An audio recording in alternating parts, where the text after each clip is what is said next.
Phone tapping కేసులో Kukatpally MLA Madhavaram Krishnarao కుమారుడు సందీప్ రావుకు నోటీసులు ఇచ్చింది సిట్. ఇవాళ విచారణకు రావాలంటూ సిట్ నోటీసులు ఇచ్చింది. ప్రస్తుతం కుటుంబంతో మలేషియాలో ఉన్నారు సందీప్ రావు అందుబాటులో లేకపోవడంతో తండ్రి మాధవరం కృష్ణారావుకు నోటీసులు అందజేశారు సిట్ అధికారులు. ప్రణీత్ గ్రూప్ ఆఫ్ కంపెనీస్ కు చెందిన సిమ్ ట్యాప్ అయినట్టు సిట్ గుర్తించింది. దీంతో ట్యాపింగ్ వివరాలు అందించాలంటూ నోటీసులో పేర్కొంది సిట్.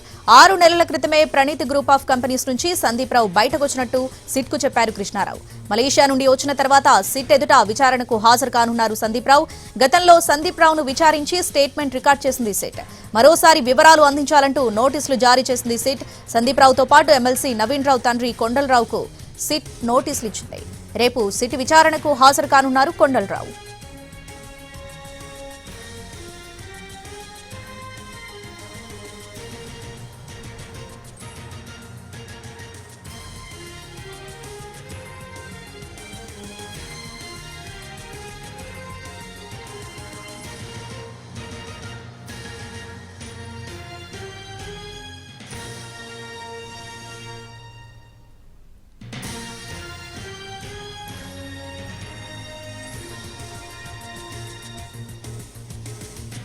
దీనికి సంబంధించి మరింత సమాచారం మా ప్రతినిధి రాధాకృష్ణ అందిస్తారు.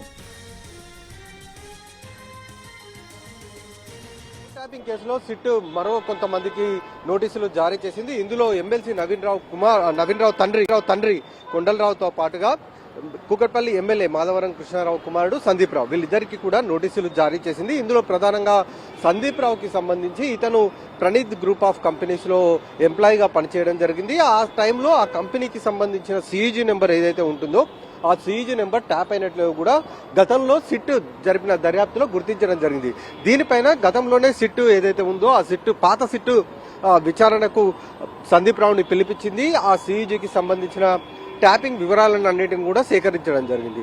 మళ్ళీ ఇప్పుడు కొత్తగా ప్రభుత్వం నియమించిన సిట్ మరొకసారి సందీప్ రావుని ట్యాపింగ్ సియూజీ ఏదైతే ప్రణీత్ గ్రూప్ ఆఫ్ కంపెనీకి సంబంధించిన సియూజీ నెంబర్ ఉందో ఆ నెంబర్ ట్యాపింగ్ కి సంబంధించిన వివరాలు మరొకసారి ఇవ్వాలంటూ కూడా నోటీసులు జారీ చేయడం జరిగింది. ఇవాళ విచారణకు రావాల్సి ఉంది సిట్ కార్యాలయానికి. కానీ అతను మలేషియాలో కుటుంబంతో ఉండడంతో అతను తండ్రి మాధవరం కృష్ణారావు ఎమ్మెల్యేకి నోటీసులు అందించడం జరిగింది. కుటుంబంతో మలేషియాకి వెళ్లిన సందీప్ రావు అక్కడి నుండి వచ్చిన తర్వాత సిట్ ముందు విచారణకు హాజరవుతాడు, స్టేట్మెంట్ ఇస్తాడని చెప్పి కూడా సిట్ అధికారులకు మాధవరం కృష్ణారావు చెప్పినట్లుగా మనకు తెలుస్తుంది. అలాగే ఎమ్మెల్సీ నవీన్ రావు తండ్రి కొండలరావు కూడా నోటీసులు జారీ చేయడం జరిగింది. అతనికి సంబంధించిన వ్యవహారంలో కూడా ఫోన్ ట్యాప్ గురైనట్లు కూడా సిట్ నిర్ధారించిన నేపథ్యంలోనే వీళ్ళిద్దరికైతే నోటీసులు జారీ చేసింది. రేపు సిట్టు ముందుకు కొండలరావు రాబోతున్నాడు.